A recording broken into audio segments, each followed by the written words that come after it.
Je suis Marcela Pérez, je suis la coordinatrice de l'association Permis de vivre la ville qui porte plusieurs projets dont un qui est très important pour nous, qui est un projet d'insertion professionnelle via le numérique. Nous avons également un média qui s'appelle Banlieue Créatif. C'est un média dans lequel nos salariés en insertion se reconnaissent profondément, ils ont envie de le porter, ils font partie d'ailleurs du comité de rédaction.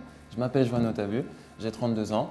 Je travaille chez PVV depuis, c'est assez récent, ça va faire un mois là, je suis dans mon premier mois. Mais c'est vrai que je connais cette association depuis plus de 15 ans. Avec les jeunes, on a créé donc, la ligne édito du média. Et fort de cette ligne édito, on est capable d'être super réactif sur des événements ponctuels. Faire des reportages, tout ça c'est bien, mais il y a beaucoup de métiers autour. Et on permet aux jeunes en fait, de découvrir, d'avoir une approche concrète de ces métiers-là.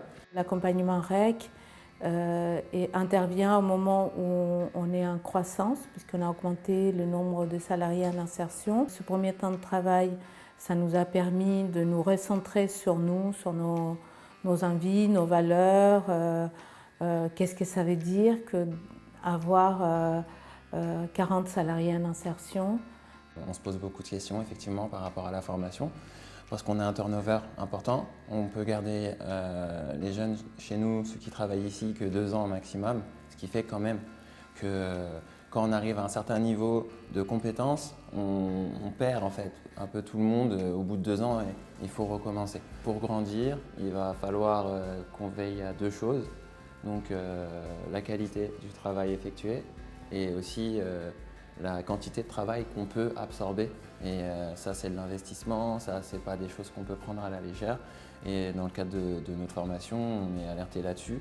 Donc c'est vraiment une sécurité pour nous, dans le sens où on se sent accompagné et on est quasiment sûr qu'on fait pas n'importe quoi. Qu'on fait pas n'importe quoi et qu'on va dans la bonne direction. Ils ont pris le temps de travailler avec nous, on leur a donné tous les éléments dont on disposait, ça a été des échanges multiples, on s'est vu à plusieurs reprises, donc on a toute confiance en ce travail-là et on est certain qu'il va nous permettre d'aller plus loin. Les perspectives de développement pour Permis de vivre la ville, c'est réussir un écosystème ici au Pont, mais avec une superbe antenne dans le 93 et peut-être ailleurs. C'est effectivement augmenter notre chiffre d'affaires, réussir la sortie de nos salariés en emploi durable, en création d'activités. C'est aussi réussir à ce que notre média Banlieue Créative réussisse à inonder les réseaux sociaux et à créer une synergie avec la plateforme pour donner, au-delà de l'info rapide, de la slow média, donc vraiment prendre le temps de réfléchir à des problématiques importantes à nos yeux. Donc voilà, il y a plein de sujets, des valeurs importants, mais comment valoriser chacun des projets et l'ensemble sans créer la confusion. Donc notre challenge, ça va être celui-là.